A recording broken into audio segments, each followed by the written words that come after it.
جی مولانا فضل الرحمان صاحب.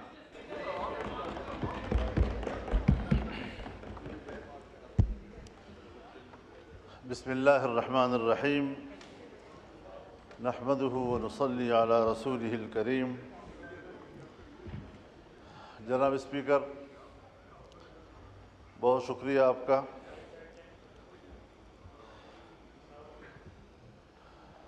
جو صورتحال امن و امان کے حوالے سے اس وقت ملک میں ہے، یا پھر بے روزگاری کے حوالے سے جو صورتحال ملک کے اندر ہے، میں اس پر کچھ عرض کرنا چاہوں گا. اس سے پہلے بھی میں اس ایوان میں یہ عرض کر چکا ہوں کہ بلوچستان اور خیبر پختونخوا میں بدامنی کی وجہ سے حکومتی رٹ ختم ہو چکی ہے اور مسلح قوتیں وہاں حکومت کر رہی ہیں، وہاں پر ٹیکس وصول کر رہے ہیں، روڈ کے اوپر پلازوں پر ٹولز وصول کر رہے ہیں، اور راکٹ لانچرز کے ساتھ اور انتہائی اعلیٰ ترین اسلحے کے ساتھ لیس گاؤں گاؤں پھر رہے ہیں، سڑکوں پہ وہ پہرے دے رہے ہیں. اور ابھی جو حال ہی میں بلوچستان میں ایک ہی دن میں 4-5 مقامات پر ریاستی اداروں پہ حملے ہوئے، ہماری مسلح افواج کے جوانوں پہ حملے ہوئے، یہ سب چیزیں وہ ہیں کہ اگر ایوان اس پر غور نہیں کرے گا تو پھر کون غور کرے گا. ہم کبھی بھی ایسے معاملات کو سنجیدہ نہیں لے رہے ہیں، چنانچہ دونوں طرف صورتحال جذباتی ہو جاتی ہے. ایک فریق اس حد تک چلا جاتا ہے کہ پھر وہ علیحدگی کی باتیں شروع کر دیتا ہے. دوسری طرف بھی ہم طاقت کے ساتھ ان سے نمٹنے اور ہم مکمل طور پر ریاست کے تحفظ کے لیے آخری حد تک جانے کے لیے تیار ہیں. اس قسم کے بیانات صورتحال کو اور جذباتی بناتے ہیں اور دونوں طرف سے ایک انتہا پہ چلے جانے کا عمل وہ پاکستان کی سلامتی کے لیے آج ایک سوالیہ نشان بن گیا ہے. جناب اسپیکر، ان سارے معاملات کو سیاسی لوگ ہی طے کر سکتے ہیں. آج سیاسی لوگوں کی اہمیت ختم کی جا رہی ہے. جہاں معروف، معاملہ فہم، تجربہ کار اور سینئر سیاسی قیادت ہے، ان کو سائیڈ لائن کیا جا رہا ہے. ظاہر ہے کہ اس کی جگہ نئے نوجوان لیں گے. وہ تجربہ بھی نہیں رکھتے، معاملہ فہمی سے بھی محروم ہوتے ہیں، جذباتی بھی ہوتے ہیں، اور اس سے معاملات اس قدر الجھ جاتے ہیں کہ پھر اس گتھی کو سلجھانا ریاست کے لیے بھی مشکل ہو جاتا ہے. سیاستدانوں کو با اختیار بناؤ، سیاستدانوں کو معاملات حوالے کریں. سب چیزیں اپنے اندر سمیٹنا اور سارے معاملات کے لیے فیصل آباد کا گھنٹہ گھر بن جانا، ہر چیز کے لیے خود امرت دھارا بن جانا، یہ شاید ایک خواہش تو ہو سکتی ہے، لیکن یہ کبھی بھی مسئلے کا حل نہیں ہو سکتا. میں آج بھی سوچتا ہوں کہ کیا ہماری حکومت کے پاس یہ صلاحیت ہے، کیا ان کے پاس یہ اختیار ہے کہ وہ خود فیصلہ کر سکیں، یا اپوزیشن کو اعتماد میں لے کر پارلیمان خود اس کے لیے کوئی اقدام کرے، مذاکرات کرے، بات چیت کرے اور ملک کے اندر اس اضطراب کو ختم کرے. ہم پراکسی جنگ لڑ رہے ہیں. یہ ہمارے اپنے مفاد کی جنگ نہیں ہے، بلکہ عالمی قوتیں دخیل ہو رہی ہیں اور عالمی قوتیں اس صورتحال کا فائدہ اٹھا رہی ہیں. جناب اسپیکر، یہ بات آپ سے بھی مخفی نہیں ہے کہ اس وقت خطہ پاکستان اس پراکسی وار کا ایک میدان جنگ بنا ہوا ہے۔ امریکہ، چائنا، سی پیک اور گوادر، یہ سارے وہ معاملات ہیں کہ جہاں پر ایک سرمایہ کاری کرنا چاہتا ہے جس کے ساتھ آپ نے معاہدات کیے ہوئے ہیں، لیکن آج ان میگا پروجیکٹس کے سامنے رکاوٹیں کھڑی ہو گئی ہیں۔ ہمارے ڈیرہ اسماعیل خان، لکی مروت سے لے کر آپ پورے بلوچستان کی طرف جائیں، یہ سی پیک ایریا اس وقت ان کے قبضے میں ہے اور وہاں پر کوئی ترقیاتی کام اب ممکن نہیں ہے۔ اس وقت بلوچستان میں یہی نعرے ہیں کہ چین نکل جائے، پاکستان نکل جائے۔ حالات یہاں تک چلے گئے ہیں، سنگینی کی صورتحال کا اندازہ آپ اس سے لگائیں کہ کچھ ایریاز میں آج اسکولوں کے اندر، کالجوں کے اندر پاکستان کا ترانہ نہیں پڑھا جا سکتا، ان کے اندر پاکستان کا جھنڈا نہیں لہرایا جا سکتا، ان کے کلاسوں میں پاکستان کا معاشرتی علوم نہیں پڑھایا جا سکتا۔ یہاں تک صورتحال چلی گئی ہے اور ہم دیکھ رہے ہیں آنکھیں بند کر کے کہ شاید شکاری مجھے نہیں دیکھ رہا ہے۔ اس تمام تر نازک صورتحال میں ہمیں قدم اٹھانا چاہیے، بڑی خود اعتمادی کے ساتھ ہمیں قدم اٹھانا چاہیے۔ حکومت کو بھی اپنی ذمہ داری پوری کرنی چاہیے۔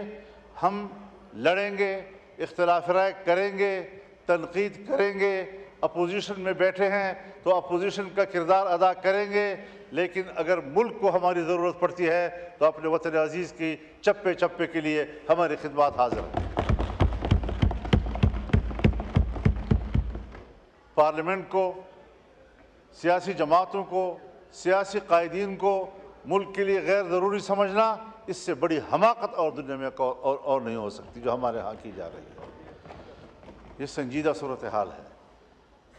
ہم ان علاقوں میں رہتے ہیں، شاید سندھ میں وہاں تو ڈاکوؤں کا راج ہے، آپ کو وہاں کچے کی صورتحال سے وابستگی ہے اور پریشان ہیں، لیکن یہاں ہمارے ہاں اسٹیٹ کو باقاعدہ چیلنج کیا جا رہا ہے اور صورتحال انتہائی مخدوش ہو چکی ہے۔ تو اس سارے صورتحال میں ہمارا کردار کیا ہو سکتا ہے؟ میں اب بھی یقین رکھتا ہوں کہ اگر پارلیمنٹ سے درخواست کی جائے کہ وہ آگے بڑھیں، بلوچستان میں جا کر بات کریں، لوگوں کے ساتھ گفتگو کریں، کے پی میں آئیں، وہاں کے لوگوں سے بات چیت کریں، گفتگو کریں، تو صورتحال کو دوبارہ واپس اپنے حالت پہ لایا جا سکتا ہے۔ لیکن اس انداز سے صورتحال مزید خراب ہوتی چلی جا رہی ہے، اور میں چونکہ تجربہ رکھتا ہوں، حضرت 2006 سے اس ساری صورتحال میں جب ریاست ناکام ہو جاتی ہے تو وہاں ہم جاتے ہیں اور صورتحال کو کنٹرول کرتے ہیں۔ میں ابھی الیکشن سے پہلے افغانستان گیا، ایک ہفتہ میں نے گزارا۔ پاکستان افغانستان کے تمام شعبوں میں باہمی تعاون، سرحدات کا معاملہ، مسلح گروہوں کا معاملہ، مہاجرین کا معاملہ، باہمی تجارت کا معاملہ، ان سب پر تفصیلی گفتگو کے بعد میں مکمل کامیاب واپس آیا اور میں نے وزارت خارجہ اور پاکستان کے ذمہ داروں کو آگاہ کیا اس سے، اور وہ مطمئن ہوئے، اپریشیٹ کیا، کہا میکینزم کیا ہوگا؟ میں نے کہا وہ ریاست کا معاملہ ہے، میرا ذاتی معاملہ نہیں ہے، میں تو اپنی کیپیسٹی میں گیا تھا، ان کی دعوت پہ گیا تھا۔ تو یہ کوئی مشکل چیزیں نہیں ہیں، لیکن اگر ہم سنجیدگی کے ساتھ بیٹھ کر تسلی سے بات چیت کر سکیں۔ یہاں پر سوال اٹھائے جاتے ہیں، صاحب حملہ ہو گیا، بشام میں حملہ ہوا، یقیناً بری بات ہے، ہمیں اقدام کرنا چاہیے ان کے خلاف۔ سیدھا الزام آ جاتا ہے کہ یہ تو افغانستان کے لوگ ہیں، افغانستان کے لوگ ہیں تو افغانستان کے لوگ مجرم ہیں پھر۔ لیکن وہ ایک یا دو چوکیوں کو عبور کر کے کوئٹہ پہنچتے ہیں، اور کوئٹہ سے لے کر بشام اور کوہستان تک 250 چوکیاں ہیں، ان کو عبور کرنا کیا وہ بھی افغانستان کی ذمہ داری ہے؟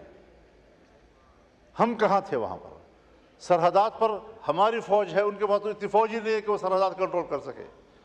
لیکن اس سارے صورتحال میں صرف اس سے کام نہیں بنے گا کہ ہم ذمہ داریاں کسی اور پہ ڈال دیں۔ ہمیں خود اپنی ذمہ داریوں کی طرف بھی متوجہ ہونا ہوگا۔ دوسری بات میں یہ عرض کرنا چاہتا ہوں، یہ چیز اس میں ہے کہ پرائرٹیز دیکھنی چاہیے۔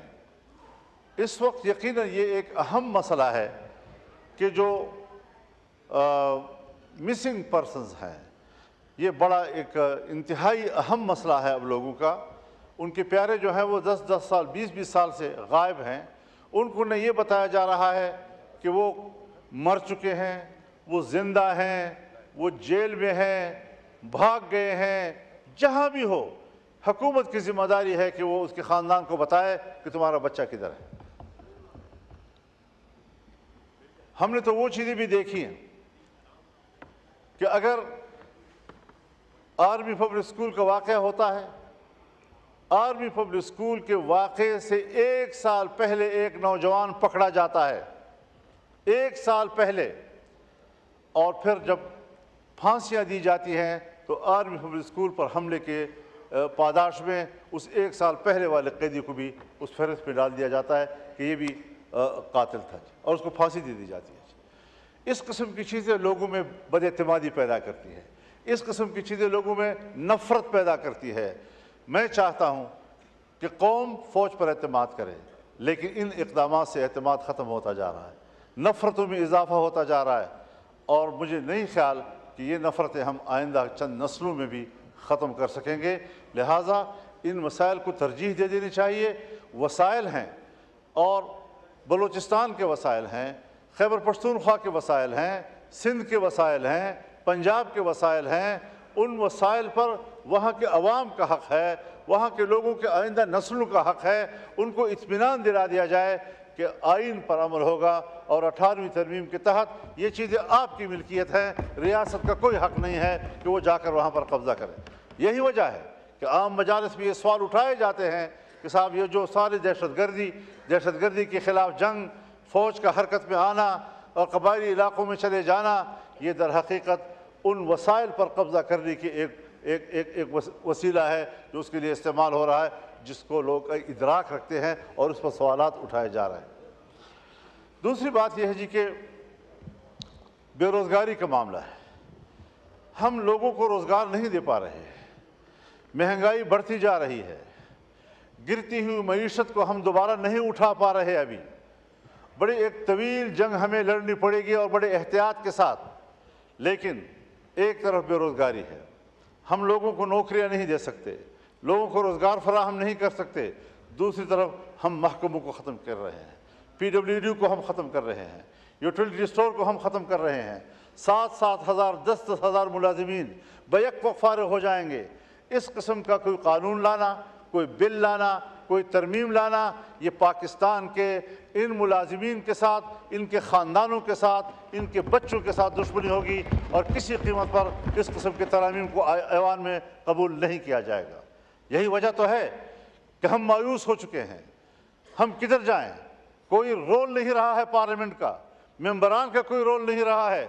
تبھی تو اختر جان مینگل نے استعفیٰ دے دیا کہ پھر ایسے ایوان میں کیسے بیٹھوں گا جی۔ اور یہ ان کے جذبات و احساسات نہیں ہیں۔ جس طرح کے الیکشن ہوئے، جس طرح کے نتائج سامنے آئے، جس طرح کا پارلیمنٹ وجود میں آیا، یہ احساسات ہم سب کے ہیں۔ یہ اور بات ہے کہ پارٹیوں کا معاملہ ہے، کسی پارٹی نے فیصلہ کر لیا، کوئی ابھی ایوان میں کردار ادا کرنا چاہتا ہے، لیکن اس طرح چلے گا نہیں جی۔ معاملات کو خراب نہ کیجیے۔ آپ اس وقت چیئر کر رہے ہیں قومی اسمبلی کے اجلاس کو، آپ کی طرف سے واضح ہدایات جانی چاہیے کہ ایوان مضطرب ہے، ملک کے لیے پریشان ہے، اور ایوان پر اعتماد کیا جائے۔ ہم جیسے کیسے بھی ہیں، فارم 47 کے ہیں یا 45 کے ہیں، لیکن اب اس ایوان میں ہم بیٹھے ہوئے ہیں، اور ڈیجور نہ صحیح، ڈیفیکٹو صحیح، لیکن انہی سے آپ نے کام لینا ہوگا۔ ان کو اپنا ملازم سمجھ کر کہ یہ سب اس لیے بیٹھے ہیں کہ جب ریاست چاہے گی کہ ترمیم کر لیں تو انہی سے ترمیم کرائیں گے۔ ہم اپنے مفاد کے لیے قانون بنانا چاہیں تو انہی سے قانون بنائیں گے، انہی کو استعمال کیا جائے گا۔ ہم اداروں کے استعمال کے لیے یہاں نہیں بیٹھے ہوئے، ہم آزادی سے ملک اور قوم کی خدمت کرنے کے لیے بیٹھے ہوئے ہیں۔ تو یہ ساری صورتحال ہے۔ میں بہت ممنون ہوں آپ کا کہ مجھے آپ نے ان خیالات کا اظہار کرنے کا موقع دیا، اور ان کو سنجیدگی سے لیا جائے، اس کو خواہ ایک تقریر اور خطابت نہ سمجھا جائے۔ میں ان حالات کی وجہ سے انتہائی مضطرب ہوں، انتہائی پریشان ہوں اور مایوس ہوں کہ ہماری پارلیمنٹ کے پاس کردار ادا کرنے کا کوئی موقع موجود نہیں ہے۔ اللہ تعالی ہم پر فضل فرمائے۔ شکریہ۔